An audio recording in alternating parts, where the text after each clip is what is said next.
عوامی national party کے leader ہیں ایمل ولی صاحب، انہوں نے 25 جولائی 2022 کو 11:53 پہ تقریباً وزیر اعظم ہاؤس میں ان کی میٹنگ ہو رہی تھی، اور باقاعدہ ہم نے ثبوت اس کے ساتھ اٹیچ کیے ہیں، جہاں پہ انہوں نے سابق وزیر اعظم اور چیئرمین پاکستان تحریک انصاف عمران خان صاحب کو کوٹ ان کوٹ ٹھکانے لگانے کی بات کی، انہوں نے ان کو جان سے ختم کرنے کی بات کی۔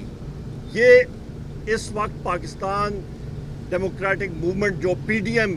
خود ساختہ جو اپنے آپ کو کہتی ہے، وہ اس وقت غیر جمہوری عمل پہ شروع ہو گئے کہ ایسی کنسپیرسیز کے لیے ہم لوگ پاکستان تحریک انصاف کے ورکر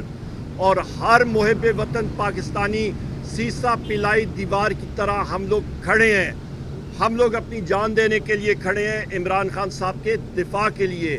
یہ نہ بھولیے گا، پی ڈی ایم کے اس امپورٹڈ حکومت کو ہم لوگ باور کرانا چاہتے ہیں کہ ہم لوگ ڈھال بنیں گے انشاءاللہ تعالی۔